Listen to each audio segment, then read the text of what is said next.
talk about performance, and it's always a bit tricky when the person before you got a standing ovation and won $100,000 for their speech.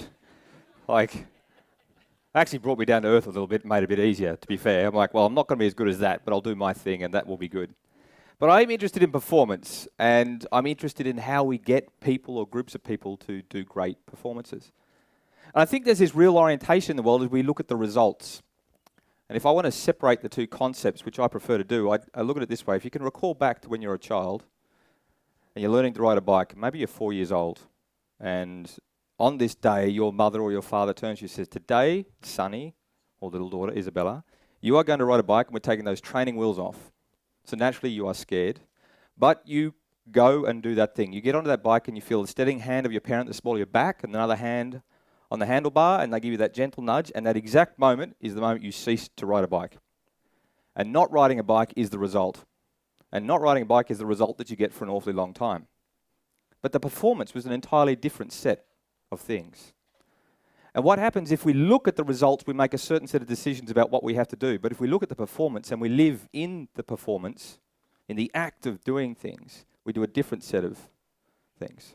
So in the world of sport, if we looked at those results of the 3 or 4 year old not riding a bike, you would have been axed from the team. In business, you would have got fired. Apple will go bust and stock prices will plummet and will freak out. In government, you would have been axed and gone. And in school, you would have got a grade F. But if we actually looked at the performance and the excitement of that child, the nerves, that their heartbeat would have been going 10,000 miles, we would treat things very differently. And I actually believe what performance is a conversation. My idea is that performance is absolutely and only a conversation. And what Leanne just showed you is the power of a conversation. What that lady has done is mind-blowing. And it started with a lady who couldn't walk properly, sitting down and talking to people. And that's it. So for me, and understanding my own performance, I realized I needed a coach, and I needed to go through a period where I'm like, Mike, you just have to be a different dude. Like, the dude you are is not going to be the dude that's going to do the things that you want to do, if you can follow what I just said. But that's what I had to do, right? So I started out looking for a coach and a mentor, and now I've worked with people all around the world. And then I realized I had the perfect guy. So I actually invented that dude up on the screen, a samurai. Perfectly logical for a managing director of a digital agency to invent an imaginary friend. And I put my imaginary friend over there, and he was fitter, faster, stronger, leaner, more handsome, smarter, wittier, kinder, softer, and unfortunately somehow taller than me.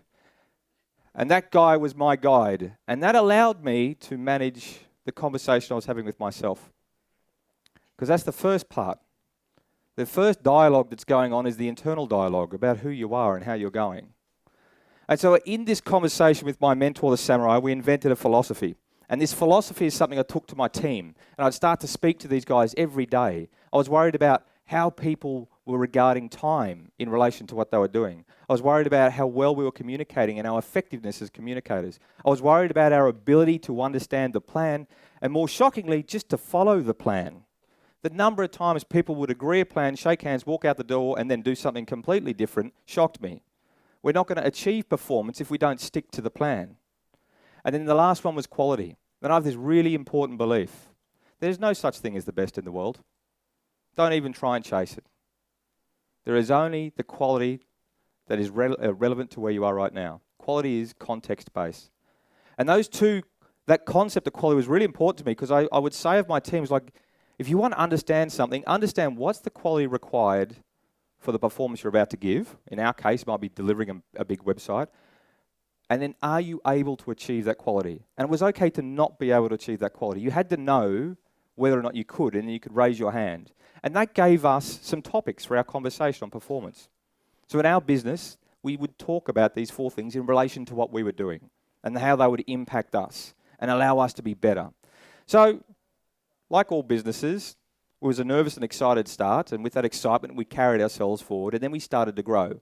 And we grew very quickly, and we suddenly went from like a handful of people to 20 or 30 people, and you have to go through the process of inventing systems. And systems are horrendously boring and, unfortunately, massively critical.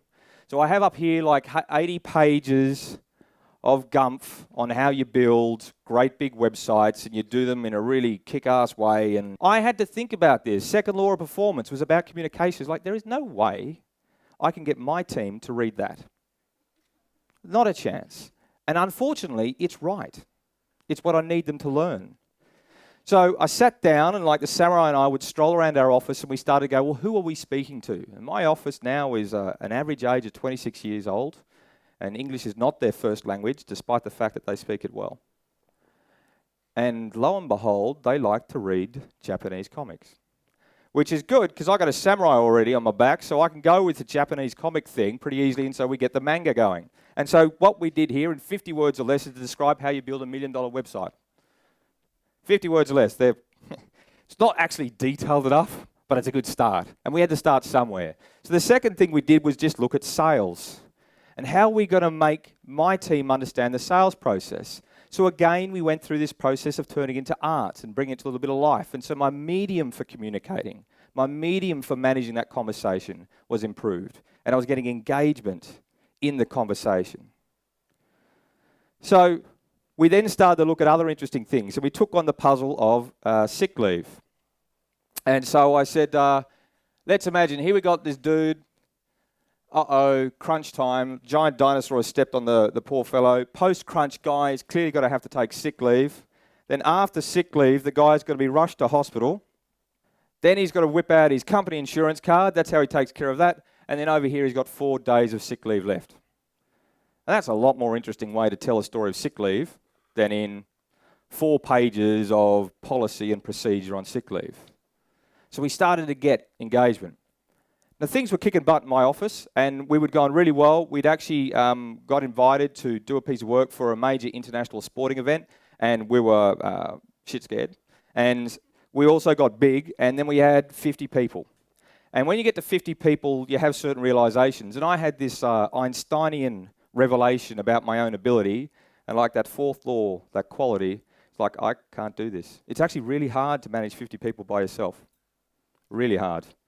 Doesn't matter how well they are performing, at some point it gets way out of control. Now, at that same time, when we started to rethink our management structure, again, this is not uber exciting to most people, but we've approached it the comic way. But I had this genius moment, and it wasn't me that was a genius. I just happened to sit there and listen and get it. A designer by the name of Andrew, whose art you've been looking at so far. Andrew came to me and said, Mike, what if we took the comic and instead of making it the literal translation of the policy, what if we told the story of an intergalactic freedom fighting force that flew to other planets and rescued cities and built bridges and fought off alien races that were taking over and all that sort of stuff? What if we did that? Now, that's an insane idea, right? But he had me, and I already had a samurai. And I was in a pretty weird place myself. So I'm like, dude, intergalactic freedom fighters, not a problem. Bring it on. So that's what we did. But in our management structure, we took it further. We said, well, let's do away with the old titles. I became an admiral. It was not a career objective of mine to become an admiral. And admirals are good, but this one's got a stogie, a cigar, and admirals with cigars are way cooler. So I was very happy. Then we had captains and lieutenants, and these roles we'd meet in the war room. And that's where we meet. We've got this whole language. There's a whole way we talk with each other. We talk about time, and we talk about how well we're communicating. We talk about captains and admirals in the war room. We've invented our language. We own our conversation about how we perform. So I'm well into seeing people perform, right? And I really wanted to see exciting futures created for my team. So when people started to arrive, I would have this moment where I would be welcome dude, give you some knuckle. I'd slap them on the shoulder and say, go to your computer, do amazing things. And then over time I noticed how I would speak about it changed and it grew. And I'll still do, give me some knuckle, brother. Come here. And I'm like, what's your name? And he'd be like, Susieto. And I'm like, that's a tricky name for me, Susieto. What's your nickname? And he'd say, it's Bow Wow. Okay, all right, Little Bow Wow. Little Bow Wow, you're on the team. You're in Squad X. You're in Rico's Roughnecks is the team that he'd go into. And then I would say this. All right, Little Bow Wow, in this company, you will achieve performance like you've never achieved before in your life. You will do things that will amaze you, my furry little friend, and you will walk out of here and you'll be chuffed to bits at what you do and what you've achieved. And you will delight and amaze yourself, and you will delight and amaze me. I'll give him a kiss on the cheek, a cuddle, slap him on the bum, and send him on his way. Great, right? Except the poor guy hasn't got a whole lot to work on, except he's got an insane boss that talks in a funny way. So what we did is we started to create a model for capability, a model for how people can understand the individual skills, if you like, that they need to affect. And so that model looked like this. Now again, what we've did is we've taken 60 pages of information and we put it into a chart. And then we realized another thing, and this is what we're doing right now, is that comics are good. Intergalactic freedom fighting forces are good. Comics invented by samurais that are actually games that you play that impact your career and give you career progression are awesome. And so what we're doing now is starting a new conversation. We're gaming up. We're allowing people to understand. And what this does here is got 25 numbers that gives you like a score about how well you are at, say, communicating, or how well you are might be at designing or programming or negotiating. And what this does is, if we go through, we see here we've got another story. This guy, this super trooper, has just completed a mission. As a result of completing the mission, his boss has said, you have earned 10 more points in the area of discipline. This moment here where it looks like he's bursting into flame is your typical manga power-up moment. And then at the result, he's gone from level 5 to level 6. The level 5 to level 6 is a massive change for that guy. Level 5 to level 6 tells me, the manager, that he has proven to be able to handle more complicated scenarios. By making it a game, he got engaged in the game called career progression. Now, I could do the normal policies, procedures, and development and all that sort of stuff, but by making it a game, he got engaged. And out of that game, you can see here, this one's gone from level 2 to level 6. He knows, or she knows, what they have to do, what they have to change to be better. And as a result, they get a new title. They might be a lieutenant or a captain now. They might get a pay rise. But we did something. We created a language. We put it into comic format. We're creating a game, so they've got a way to engage. And so what's this all about? It comes back to this one central idea, that at the end of the day, we have a conversation. We have it with ourselves. There's the conversation we have with those people directly, and there's the conversations those people have with other people. And for us, we invented comics as a great way to communicate it all. We've invented games to get participation, and we've invented words that we use that keeps us in that conversation. See, right now in your teams, in your companies, or wherever you are, there is a conversation. It's alive, and it's working already, and that conversation delivers the performance that you are producing. You may or may not be owning it, but the more you own that conversation, the more you respect and manage and develop that conversation, the more powerful results you will achieve. Thank you.